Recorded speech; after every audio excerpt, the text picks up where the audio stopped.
Ils sont venus en grand nombre des 4 coins du Lodjibois pour répondre à l'invitation du Premier ministre Robert Begré-Mambé, chef traditionnel de Divo, Lakota, Guitry ou encore Iré. Tous ont convergé vers le conseil régional pour cette rencontre placée sous le signe de la cohésion et du développement. La paix, là, ça n'a pas de prix. Vous ne pouvez pas travailler dans le champ s'il y a la guerre. La paix, là, ça permet d'aller au champ. Ça permet de faire café, cacao, EVA, palmier à huile, coco. Ça permet d'aller à la pêche, de vendre le produit de nos efforts pour gagner de l'argent et faire vivre nos enfants. Soyez les défenseurs de la paix ici. Défendez la paix. Si vous défendez la paix, vous défendez votre richesse. Parce que s'il n'y a pas de paix, personne ne peut être riche. Un message bien perçu par les garants des traditions, conscients du rôle qu'ils jouent dans l'harmonie sociale et le progrès de leur communauté. Sans paix, on ne peut pas avoir de cacao. Sans paix, on ne peut pas travailler. Donc nous travaillons beaucoup dans les villages, dans les hameaux pour cette paix. On a remercié le président de la République d'avoir à côté de lui nos meilleures filles et fils avec qui il travaille.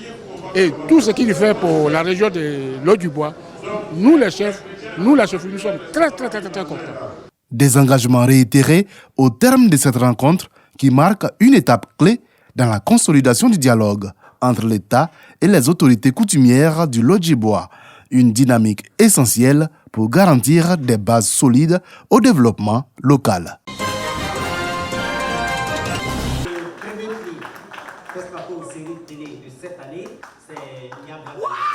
Il est le maître des séries télévisées au FESPACO. Pour la deuxième fois consécutive en 2023 et 2025, il décroche le premier prix FESPACO des séries télévisées. Avec son film Niabla, Alex Ogou permet à la Côte d'Ivoire de retrouver la plus haute marche de cette catégorie lors de la cérémonie de remise des prix spéciaux du FESPACO.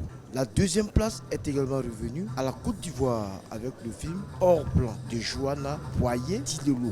Je suis très reconnaissant évidemment au FESPACO, très reconnaissant surtout aux personnes avec qui je collabore, qui travaillent avec moi, aux personnes avec qui au quotidien, à travers les années, on essaye de monter, d'élever le niveau de la production audiovisuelle sur la Côte d'Ivoire et pas que sur la Côte d'Ivoire.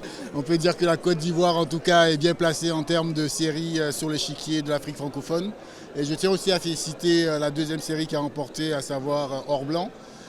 Qui ne déméritent pas évidemment, ils sont deuxièmes aussi, donc c'est vraiment la Côte d'Ivoire qui gagne. Un prix salué par l'actrice principale du film et la directrice générale de l'Office national du cinéma, Onaxi. Franchement, je suis très heureuse parce que j'avais confiance en cette série-là.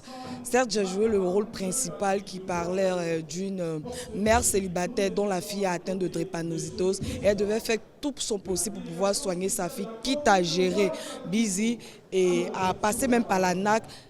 Et elle a vu qu'elle n'a pas eu de résultat là-dedans. Et après, c'est celle qu'elle a prétendu être sa sœur qui l'a aidée. Donc franchement, c'est une série qui donne assez de messages à toute la population ivoirienne.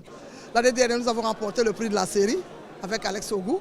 Cette année encore, nous remportons et le premier prix de la série et le deuxième prix de la série. Le premier avec Niabla et le deuxième prix avec Hors Blanc. Voilà, donc c'est quand même une satisfaction.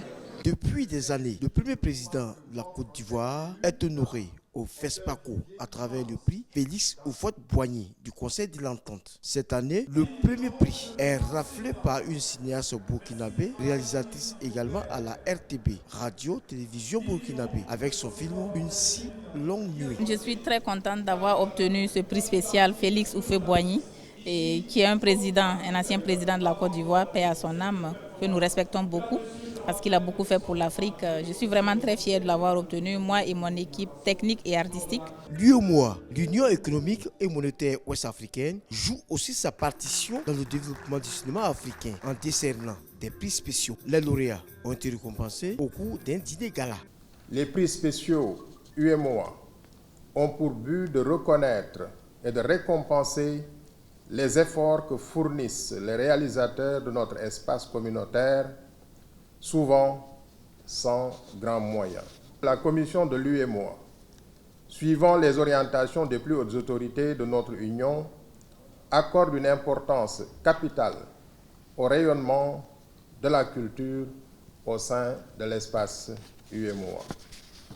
En effet, le cinéma et l'audiovisuel sont de puissants moyens pour contribuer, entre autres, à la cohésion sociale en semant dans les esprits des valeurs d'intégration et de solidarité, socle de notre union.